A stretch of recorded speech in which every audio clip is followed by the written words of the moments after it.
کربلا کی تپتی ریت ہے، امام علی مقام امام حسین رضی اللہ تعالی عنہ کا قافلہ خیمے لگائے کھڑا تھا، سامنے یزید کا لشکر تھا جس نے دریا پر پہرے بٹھا دیے تھے، پانی بند کر دیا تھا، حسین کے بچے پانی کے لیے ترستے رہے، ادھر سے یزید کے کتے پانی پیتے رہے۔ ہم یزید کے ساتھ نفرت کیوں نہ کریں؟ یزید سے نفرت کرنا ہمارے ایمان کا حصہ ہے، اور ہم تو اپنے کتے کا نام بھی یزید رکھنا گوارا نہیں کرتے، ہم یزید کے ساتھ اس قدر نفرت کرتے ہیں۔ حسین کے بچے پانی پیتے رہے، ادھر سے یزید کے کتے دودھ پیتے رہے، ہم یزید کے ساتھ نفرت کیوں نہ کریں؟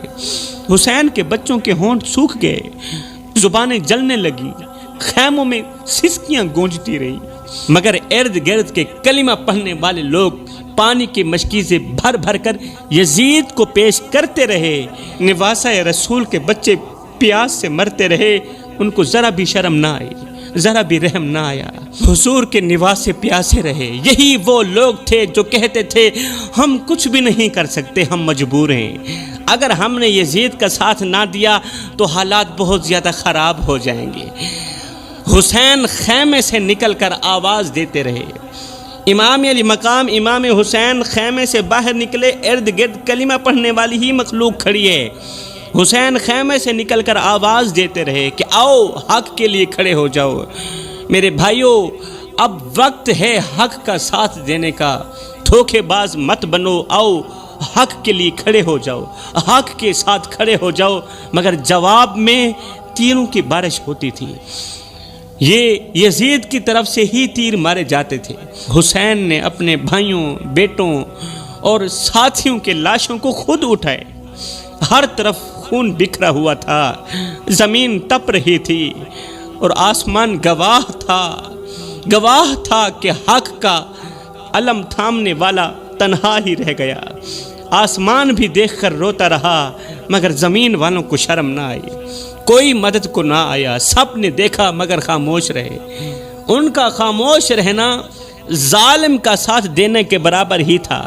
جو خاموش رہتا ہے نا، مظلوم پر ظلم ہوتا دیکھ کر جو خاموش رہتا ہے، ایسے سمجھے کہ وہ ظالم کا ساتھ دے رہا ہے کہ ظالم اس وقت جو کر رہا ہے ٹھیک کر رہا ہے۔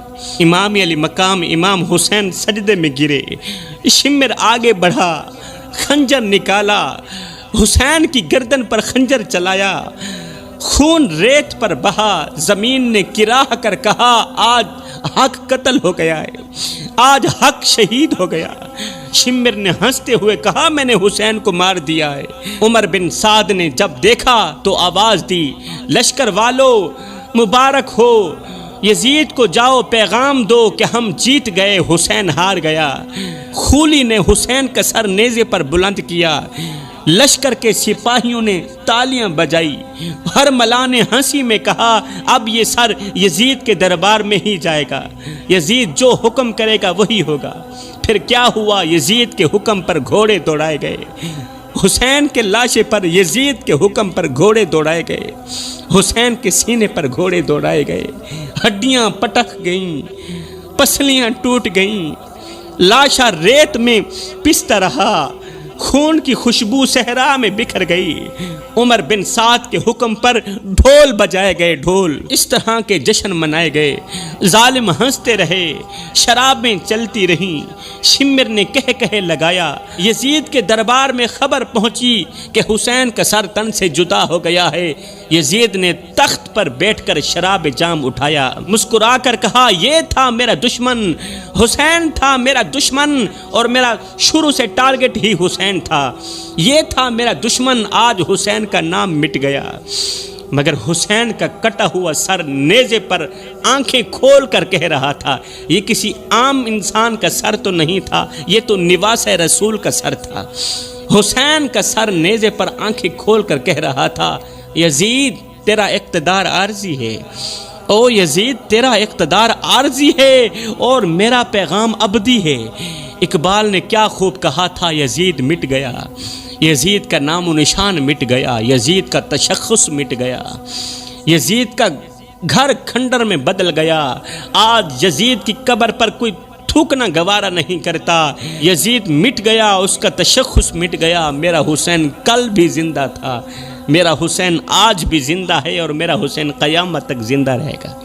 یہ تو ہو گیا پہلا انسان جس کو آج بھی کربلا کی مٹی بد دعائیں دیتی ہے۔ اب بات کرتے ہیں دوسرے انسان کی، اور وہ ہے ظالم۔ میرے بھائیوں، کربلا کی سرزمین پر صرف یزید یا شمر ہی ظالم نہیں تھا، بلکہ ہر وہ شخص ظالم ہی تھا جو ظلم کے لشکر میں حسین کے مقابلے میں کھڑا تھا۔ ہر وہ شخص ظالم ہی تھا جس نے پیاسوں کا پانی روکا، جس نے خیموں کو جلایا۔ ہر وہ شخص ظالم تھا جس نے حسین کے لہو پر جشن منایا۔ یزید اور شمر نے ظلم کی وہ انتہا کی جسے سن کر غیرت مند دل تو ویسے ہی لرز اٹھتا ہے۔ یزید کی طرف سے اہل بیت کو قید کر کے بازاروں میں رسوا کیا گیا۔ یہ وہ ظلم ہے جس کی مثال تاریخ میں بھی نہیں ملتی، اور اسی ظلم کا نتیجہ ہے کہ آج ہم اپنے کتے کا نام بھی شمر نہیں رکھنا چاہتے۔ ہم شمر سے اس قدر نفرت کرتے ہیں، اس قدر نفرت کرتے ہیں کہ شمر کی اگر کوئی قبر ہو، قبر کے کتبے کے اوپر شمر لکھا ہوا ہو، ہم اس کی قبر پر تھوکنا بھی گوارا نہیں کرتے۔ میرے نبی نے فرمایا حسین منی و انا من الحسین، فرمایا حسین مجھ سے ہے اور میں حسین سے ہوں۔ سوچو کیسا رشتہ ہوگا، یہ کوئی ماموں بھانجے کا رشتہ نہیں ہے میرے بھائیوں، یہ صرف خون کا رشتہ نہیں، یہ عشق کا رشتہ بھی ہے۔ یہ وہ محبت ہے جو صرف مدینے کی گلیوں میں نہیں، جنت کی فضاؤں میں بھی گونجتی ہے۔ ایک دن میرے رسول کریم صلی اللہ علیہ وسلم منبر پر بیٹھے خطبہ دے رہے تھے۔ آقا کریم منبر پر بیٹھے ہیں، خطبہ دے رہے ہیں۔ جناب امام حسین کا بچپنا تھا، آپ کھیل رہے تھے۔ ڈگمگاتے قدموں سے امام حسین نبی کی طرف بڑھے۔ اب لوگوں کی نظر حسین پر ہے، لوگوں کی نظریں حسین پر ہے۔ آگے کیا ہونے والا ہے؟ رسول خطبہ دے رہے ہیں، امام حسین نبی کی طرف بھاگ رہے ہیں کھیلتے کھیلتے۔ اب آگے کیا ہونے والا ہے؟ حسین کو دیکھتے ہی، میں قربان جاؤں، حسین کو دیکھتے ہی نبی نے اپنا خطبہ روک دیا۔ وہ خطبہ جسے دشمنوں کی تلواریں نہ روک سکیں، وہ خطبہ جسے کفار کی سازشیں نہ روک سکیں، وہ خطبہ جسے منافقین کے تانے نہ روک سکے، لیکن وہ خطبہ حسین کے لیے رک گیا۔ میرے نبی منبر سے اٹھے، منبر سے نیچے اترے، حسین کو اپنی گود میں بٹھایا۔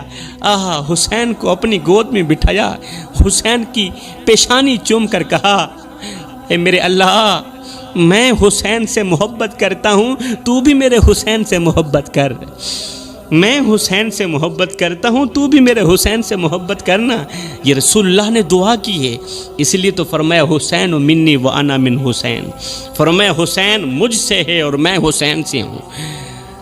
اگر مجھ سے محبت کرنی ہے تو حسین سے محبت کرنا شروع کر دے، اگر نہیں کرنی تو پھر پڑھ لے، کیونکہ حسین سے محبت کرنا مصطفیٰ سے محبت ہے، اور مصطفیٰ سے محبت کرنا خدا سے محبت ہے۔ اب بات کرتے ہیں تیسرے بدقسمت شخص کی، جس کو آج بھی کربلا کی مٹی بد دعائیں دیتی ہے، اور وہ ہے شراب پینے والا۔ جوانوں، شراب پینے والے انسان کو کربلا کی مٹی بد دعائیں دیتی ہے، گالیاں دیتی ہے، کیونکہ شراب پینے والا اپنی ماں اور بیوی کے درمیان تمیز نہیں کر پاتا۔ امام حسین کے خیمے میں آپ کے بیٹے حضرت سیدنا علی اصغر پیاس کی وجہ سے رو رہے تھے۔ علی اصغر معصوم بچے ہیں، پیاس کی وجہ سے رو رہے ہیں، کیونکہ یزید کے حکم پر، دین کے قاتل کے حکم پر، حضور کی آل کے لیے، حسین اور آپ کی اولاد کے لیے پانی بالکل بند کر دیا گیا تھا۔ حضرت علی اصغر جیسا معصوم بچہ اپنے باپ کو اپنی زبان دکھا رہا تھا اور اشاروں میں ہی کہہ رہا تھا، ابا دیکھ مجھے بہت پیاس لگی ہے۔ معصوم بیٹے کی پیاس کو دیکھ کر حسین کی آنکھوں میں خون اتر آیا، دل لرز گیا، کلیجہ کٹنے کو آ گیا۔ امام نے یہاں سے بیٹے کو اٹھایا، یزیدیوں کے سامنے آ کر یزیدیوں کو کہا، یزیدیوں میرے ننھا بیٹا علی اصغر پانی کی ایک بوند کے لیے ترس رہا ہے، مجھے ایک گھونٹ پانی دے دو، بدلے میں تمہیں حوض کوثر پلاؤں گا، ایک گھونٹ پانی کا تو دے دو، دیکھنا قیامت کے دن بدلے میں حسین تمہیں حوض کوثر نہ پلائے اسے علی کا لال نہ کہنا۔ پھر کیا ہوا؟ یہ سن کر ہر ملا کی آنکھیں بھیگ گئیں، دل میں تھوڑی سی لرزش آئی، تھوڑا سا رحم آنے لگا تھا، مگر ساتھ والے یزیدی نے اس کے ہاتھ میں شراب کا پیالہ تھما دیا۔ جیسے ہی ہر ملا نے شراب کا گھونٹ پیا نا تو اہل بیت کا حیا اتر گیا، ایک بار پھر سے دل پتھر ہو گیا۔ ہاتھ میں تیر لیا، کمان میں زہریلا تیر رکھا اور سیدھا علی اصغر کے سینے میں وہ تیر پہ بس کر دیا۔ حسین نے معصوم علی اصغر کے خون میں بھیگے جسم کو اٹھا کر آسمان کی طرف کیا اور کہا، یا اللہ دیکھ میرا ننھا علی اصغر پیاسا مر گیا، شہید ہو گیا۔ یا اللہ میں باپ ہو کر بھی پانی نہ دے سکا، یا اللہ گواہ رہنا میں نے دین بچانے کے لیے اپنا 6 ماہ کا علی اصغر بھی قربان کر دیا۔ یہاں پر امام علی مقام امام حسین نے سونے کی تختی پہ لکھنے والا ایک جملہ ارشاد فرمایا، ایک جملہ عرض کیا، یا میرے مالک تجھے راضی کرنے کے لیے میں نے سب کچھ کیا، تجھے راضی کرنے کے لیے میں نے علی اکبر لٹا دیے، علی اصغر قربان کر دیے، تجھے راضی کرنے کے لیے میں نے سب کچھ کیا، بتا تو صحیح تو بھی حسین پہ راضی ہوا ہے کہ نہیں ہوا؟ اگر تو راضی ہوا ہے تو پھر میں خوش ہوں میرے مالک، جے سونا میرے دکھ وچ راضی تے میں سکھ نو چلے ڈاواں۔ اب بات کرتے ہیں چوتھے شخص کی جس کو آج بھی کربلا کی مٹی بد دعائیں دے رہی ہے، یہ ہے احسان فراموش۔ کیونکہ کربلا کی سرزمین پر نبی کی امت نے بہت زیادہ احسان فراموشی کی۔ حسین کے نانا نے امت پر لاکھوں کروڑوں احسانات کیے، مگر کوفے والے احسان فراموش نکلے۔ وعدے کیے مگر وفا نہ کی، کوفے والوں نے بہت سارے وعدے کیے مگر وفا نہ کی، خط لکھے مگر ساتھ چھوڑ دیا، زبان سے وفا کے دعوے کیے مگر تلواریں یزید کی خدمت میں پیش کی، پانی یزید کی خدمت میں پیش کیا، ساتھ یزید کا دیا۔ حسین نے پکارا آؤ حق کے لیے لڑو، مگر وہ مال و منصب کے پجاری بن گئے، دولت کے پجاری بن گئے۔ کربلا کی مٹی آج بھی ایسے لوگوں کو کوستی ہے جو وعدہ کر کے مکر جاتے ہیں، جو دھوکہ دیتے ہیں، احسان پا کر احسان بھول جاتے ہیں اور حق کے سامنے باطل کا جھنڈا اٹھا لیتے ہیں۔ اور فرمایا پانچواں انسان وہ ہے جس کو آج بھی کربلا کی مٹی بد دعائیں دیتی ہے، یہ ہے جھوٹا انسان، جھوٹا انسان۔ فرمایا یہ 5 لوگ ایسے ہیں جن کو آج بھی کربلا کی مٹی بد دعائیں دیتی ہے، گالیاں دیتی ہے۔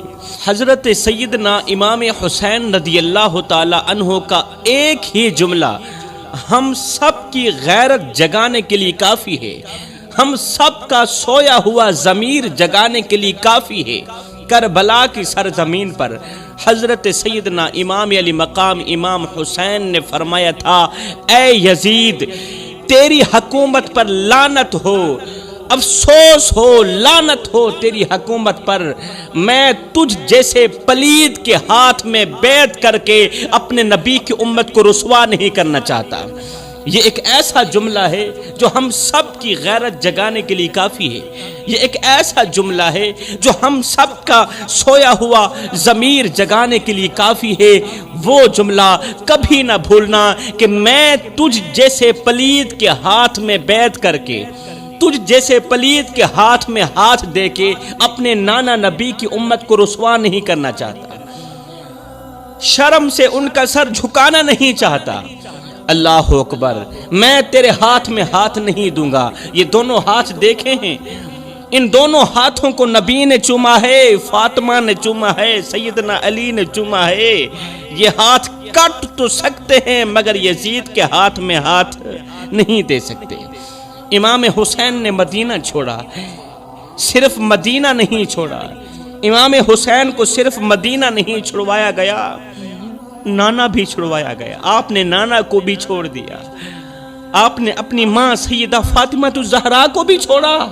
جی، امام علی مقام امام حسین نے مدینہ سے اپنا مختصر سا قافلہ لے کر کوفہ کی طرف روانہ کیا۔ راستے میں سب سے پہلے جس شخص سے حضرت سیدنا امام حسین رضی اللہ تعالی عنہ کی ملاقات ہوئی وہ تھا حر بن یزید۔ حر بن یزید نے اس قافلے کو روکا، جب یہ قافلہ رک گیا تو حضرت امام حسین نے پوچھا یہ کون سی جگہ ہے؟ سب سے پہلے جملہ آپ کی زبان مبارک پر یہی تھا کہ یہ کون سی جگہ ہے؟ کہا گیا کہ یہ کربلا ہے۔ ہائے، کربلا کا نام سنتے ہی میرے امام حسین نے فرمایا بس یہیں پر خیمے لگا دو، قافلہ والو یہیں پر خیمے گاڑ دو۔ یہ جو کربلا تھا یہ کوفہ سے چند میل پیچھے واقع تھا۔ حضرت امام حسین نے تو کوفہ میں جانا تھا نا، کوفہ تک آپ کی منزل تھی، لیکن راستے میں حر بن یزید نے یزید کے حکم پر حضرت امام حسین کا قافلہ روک دیا۔ حضرت امام حسین وہیں رکے۔ حضرت امام حسین نے پوچھا یہ جگہ کون سی ہے، اس کا نام کیا ہے؟ تو کہا گیا یہ کربلا ہے۔ کربلا کا نام تو امام نے پہلے سے ہی سن رکھا تھا۔ امام نے فرمایا بس یہیں پر خیمے لگا دو۔ یہ کربلا کوفے سے چند میل پیچھے واقع تھا۔ وہاں حر بن یزید نے اس قافلے کو روک لیا اور کہا اے حسین ابن علی، آپ آگے ہرگز نہیں جا سکتے، کوفہ کے حالات بہت زیادہ خراب ہیں، میں آپ کو آگے ہرگز نہیں جانے دوں گا، میں آپ کو آگے ہرگز نہیں جانے دوں گا۔ اتنے میں ظہر کا وقت ہو گیا۔ حضرت سیدنا علی اکبر نے ظہر کی آذان دی۔ فضا میں آذان کی آواز گونجتی ہے، حضرت علی اکبر کی ہوا میں آذان کی آواز گونجتی ہے۔ علی اکبر کہتا ہے ابا جان آذان مکمل ہو گئی ہے، ابا جان آذان ہو گئی ہے، اجازت دیں نماز پڑھائیں۔ حسین کے چہرے پر سکون آتا ہے۔ یہ کیسا لمحہ ہے، ارد گرد پریشانیاں ہی پریشانیاں منڈلا رہی ہیں۔ کچھ دن بعد ہم سب نے شہید ہو جانا ہے، ہم سب نے یہاں ایک بھی نہیں رہنا۔ پھر بھی آذان کی آواز سن کر، آذان کا نام، نماز کا نام سن کر حسین کے چہرے پر سکون آتا ہے۔ حسین فرماتے ہیں بیٹا یہی تو ہمارا اعلان ہے کہ ہم رب کے ہیں اور رب کے ہی رہیں گے، یہی تو ہمارا اعلان ہے اور یہی تو ہماری جنگ ہے کہ ہم آذان والے کے ہیں اور آذان والے کے ہی رہیں گے۔ خیر، ظہر کی آذان کے بعد حر بن یزید کے لشکر نے حضرت امام حسین کے پیچھے نماز پڑھی۔ امام حسین نے فرمایا اے حر بن یزید، تم مقابلے کے لیے آئے ہو، میرے خلاف آئے ہو اور نماز میرے پیچھے پڑھ رہے، نماز میرے پیچھے کیوں پڑھی؟ حر بن یزید نے کہا حضرت مقابلہ تو تلواروں سے ہوگا، مگر ہمارا دل تو آج بھی مانتا ہے کہ مصطفیٰ کا نواسہ بڑی شان والا ہے۔ مقابلہ تلواروں سے ہوگا، دل سے نہیں ہوگا۔ میں حر کا دل تو آج بھی مانتا ہے کہ مصطفیٰ کا جو نواسہ ہے نا یہ بڑی شان والا ہے۔ حر بن یزید نے 3 نمازیں حضرت امام حسین کے پیچھے پڑھی، ظہر کی نماز، عصر اور مغرب کی نماز۔ مغرب کے بعد حر بن یزید کہنے لگا اے حسین ابن علی، یا تو آپ یزید کی بیعت کر لیں یا پھر جنگ کے لیے تیار ہو جائیں۔ حضرت امام حسین نے یہاں پر جو جملہ ارشاد فرمایا آج 14 صدیاں بعد بھی ویسے ہی دل پر اثر کرتا ہے جیسے آج ہی حضرت امام حسین یہ جملہ ارشاد فرما رہے ہیں۔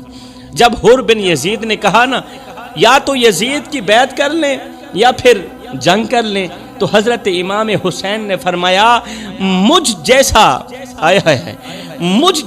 یزید جیسے کی بیعت کیسے کر سکتا ہے؟ حسین جیسا پاک یزید جیسے پلید کی بیعت کیسے کر سکتا ہے؟ یہ کام میں نہیں کر سکتا۔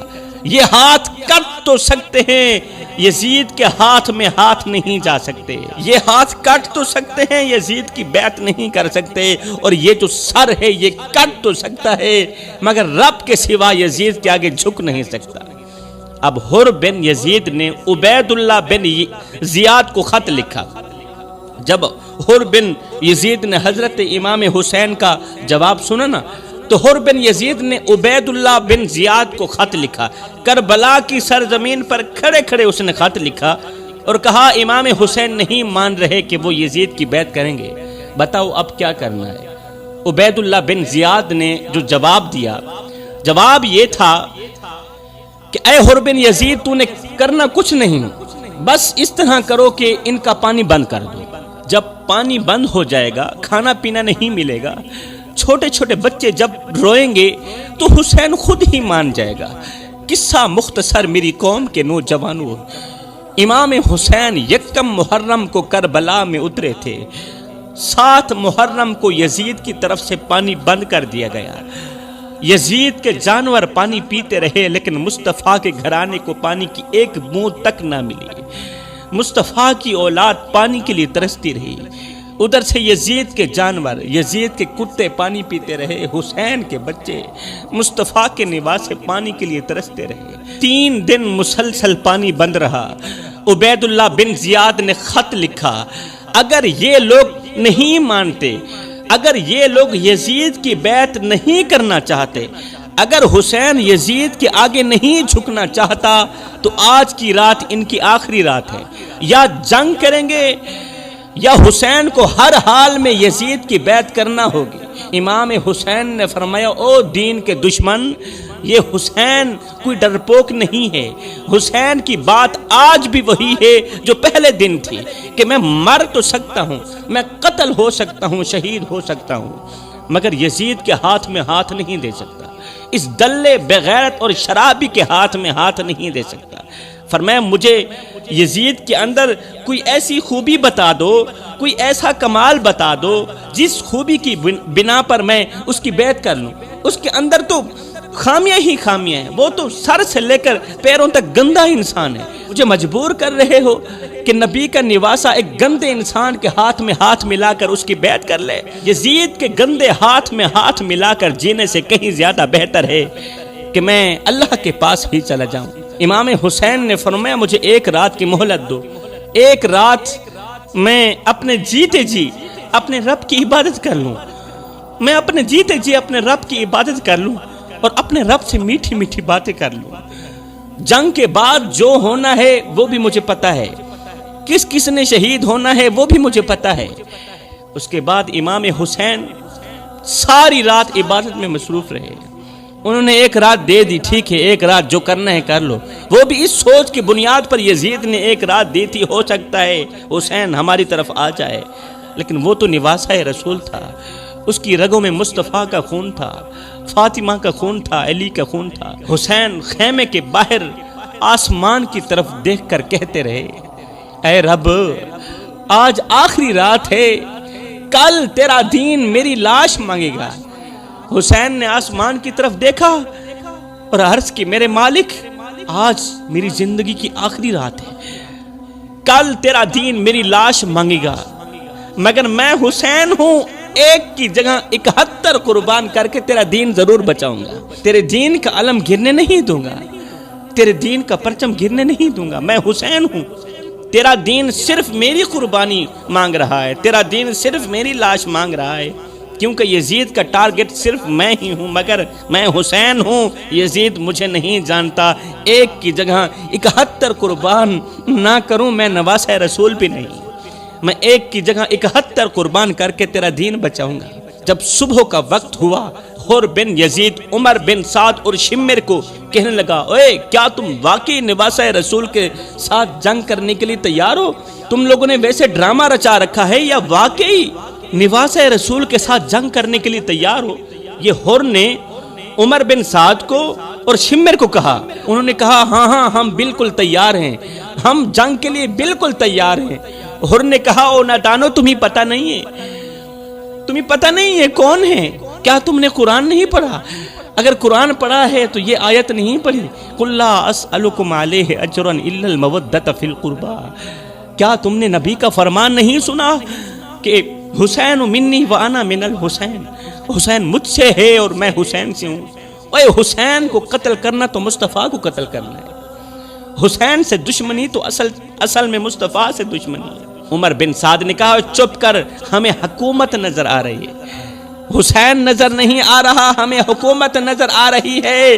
حر نے کہا، پھر سن لو، تمہیں حکومت مبارک، مجھے جنت مبارک، میں حسین کے لشکر میں جا رہا ہوں، اللہ جسے چاہے ہدایت دے دے۔ حر بن یزید کی آنکھوں میں آنسو آتے ہیں اس وقت۔ حر بن یزید حسین کی طرف بڑھ رہا ہے، حسین ہاتھ پھیلا کر کہہ رہے ہیں آجا حر دیر کر دی تو نے، حر آجا دیر کر دی، مگر اب آ گیا، اب کوئی دیر نہیں ہے، اب تو حر نہیں، اب تو حسین کا بھائی ہے۔ اس کے بعد کیا ہوا؟ پہلا شخص تھا حر جس نے امام حسین کے نام پر سب سے پہلے اپنے سر کی قربانی دی۔ یہ پہلا شخص تھا حر جس نے سب سے پہلے دین کے نام پر قربانی دی۔ پھر آگے ایک ایک کر کے خاندان رسول کے افراد شہید ہوتے گئے۔ کیسے ہوئے، کس طرح ہوئے، وہ آپ پہلے سے کئی مرتبہ سن چکے ہیں۔ اللہ اکبر۔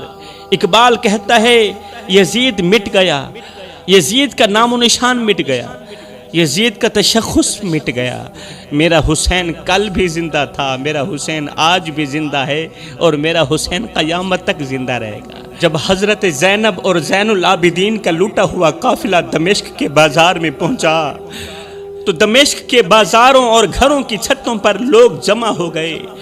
کسی کو کوئی پتہ نہیں تھا کہ یہ کٹے ہوئے سر کن کے ہیں، اور یہ جو نیزے پر لٹکا ہوا سر ہے یہ کس کا سر ہے، کسی کو کوئی خبر نہیں تھی، کیونکہ انہیں تو صرف اتنا کہا گیا تھا کہ یہ حکومت کے باغی لوگ ہیں اور باغیوں کو پکڑا گیا ہے، اب ان باغیوں کے سر دربار یزید میں پہنچائے جا رہے ہیں۔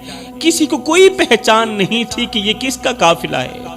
باہر لوگوں کا ہجوم تھا، باہر لوگوں کا ہجوم تھا، مگر قافلے کے اندر بھوک تھی، قافلے کے اندر پیاس تھی۔ چھتوں پر جو لوگ چڑھے ہوئے تھے تماشا دیکھ رہے تھے، ان میں سے ایک بوڑھی خاتون بھی شامل تھی۔ بوڑھی عورت نے دیکھا یہ قیدی لوگ ہیں، مسافر ہیں، پریشان حال ہیں، تو اس خاتون نے ان قیدیوں کی طرف پانی بھیجا، کیونکہ ان قیدیوں کو بہت زیادہ بھوک لگی ہوئی تھی، بہت زیادہ پیاس لگی ہوئی تھی۔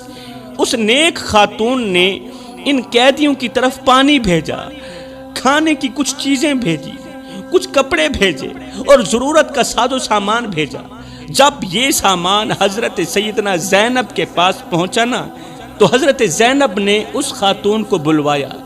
جب وہ خاتون حضرت زینب کے قریب آئی تو سیدہ زینب نے فرمایا بی بی تو نے ہمارے ساتھ کتنی بڑی نیکی کی ہے، کوفہ سے لے کر دمشق تک کسی نے ہم سے ہمارا حال تک نہیں پوچھا، اور ایک تو ہے جس نے ہمارے ساتھ اتنی بڑی بھلائی کی ہے، ہمیں پانی پلایا، ہمیں کھانا کھلایا۔ اس خاتون نے کہا اور تو کچھ نہیں، میں چھوٹی عمر میں مدینے میں رہتی تھی اور سیدہ فاطمہ الزہرا کی خدمت کرتی تھی۔ جب سیدہ فاطمہ الزہرا کا آخری وقت آیا نا تو سیدہ نے مجھے ایک وصیت کی تھی۔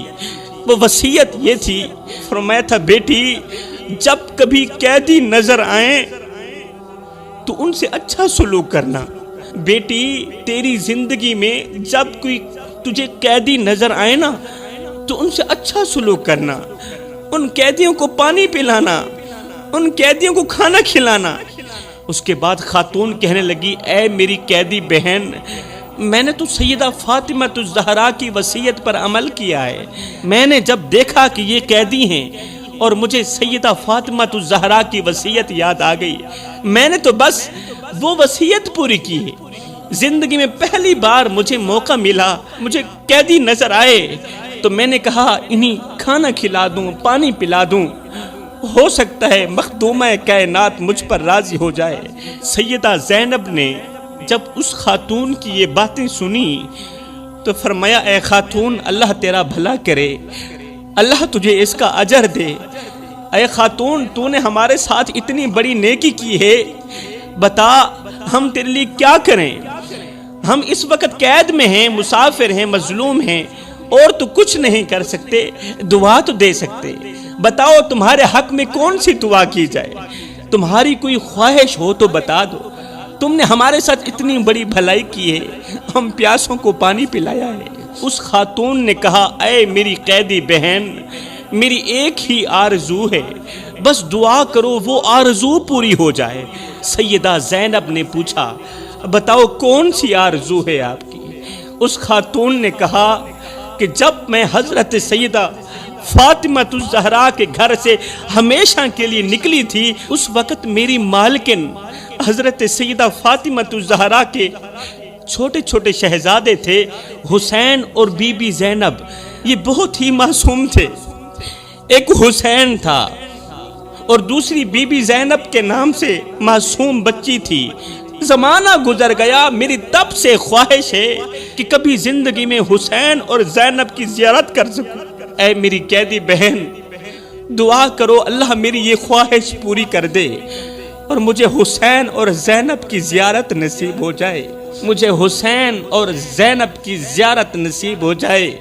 یہ سنتے ہی حضرت بی بی زینب رونے لگی، رو کر فرمانے لگی، اے خاتون جا، تیری خواہش پوری ہوئی، اللہ نے تیری خواہش پوری کر دی ہے، کر لے زیارت میں زینب کی۔ وہ جو سامنے نیزے پر سر لٹکا ہوا ہے وہ کسی اور کا سر نہیں، وہ حسین کا سر ہے۔ نانے کی امت نے ہمارے ساتھ بہت دھوکہ کیا، نانے کی امت نے ہمارے ساتھ احسان فراموشی کی، مگر ہم پھر بھی اللہ کی رضا پر راضی ہیں۔ اے خاتون، تو نے ہمارے ساتھ بھلائی کی ہے، اللہ تیری بھلائی قبول کرے، اور اگر تو زینب کو دیکھنا چاہتی ہے تو دیکھ لے، میں زینب ہوں اور اس وقت کس حال میں ہوں، اور اگر تو حسین کو دیکھنا چاہتی ہے تو وہ جو سامنے نیزے پر سر لٹکا ہوا ہے، دنیا والوں کے سامنے یزید نے تماشا بنایا ہوا ہے، وہ سر کسی اور کا نہیں، وہ فاطمہ کے لال کا سر ہے۔ لکھنے والے لکھتے ہیں کہ اس بوڑھی خاتون نے جیسے ہی نیزے پر لٹکے حسین کے سر کو دیکھا تو بس اتنا ہی کہا، یہ میری فاطمہ کا حسین ہے، میری فاطمہ کا حسین اس حال میں، میری فاطمہ کا حسین اس حال میں ہے۔ بس پھر کیا ہوا، یہ کہتے ہی اس خاتون کا جگرہ پھٹ گیا، یہ کہتے ہی اس کی روح پرواز کر گئی۔ یہ وہی حسین ہے جس کو میرے نبی نے سینے سے لگایا، سینے سے لگا کر نبی نے آسمان کی طرف دونوں ہاتھ اٹھائے، عرض کی، میرے مالک، میں حسن و حسین سے پیار کرتا ہوں، تو بھی ان سے پیار کر، میں ان سے محبت کرتا ہوں، تو بھی ان سے محبت کر۔ میرے بھائیو، حسن و حسین سے محبت کرنا نبی سے محبت ہے، نبی سے محبت کرنا خدا سے محبت ہے۔ اللہ کا قرآن کہتا ہے حضور کی آل کے ساتھ، حسن و حسین کے ساتھ صرف محبت نہیں، مودت بھی کرو۔ کس طرح کی مودت؟ جس طرح مچھلی کو پانی کے ساتھ مودت ہے۔ اب اللہ بھی یہی فرماتا ہے کہ جس طرح مچھلی کو پانی کے ساتھ مودت ہے، امت کو بھی حضور کے آل کے ساتھ اس طرح کی مودت ہونی چاہیے۔ جس طرح مچھلی کو پانی سے نکال دیا جائے مچھلی میں جان نہیں رہتی، اسی طرح اگر حسن و حسین کو دل سے نکال دیا جائے تو سینے میں ایمان نہیں رہتا، بندہ ایمان سے خارج ہو جاتا ہے، بندہ اسلام سے خارج ہو جاتا ہے۔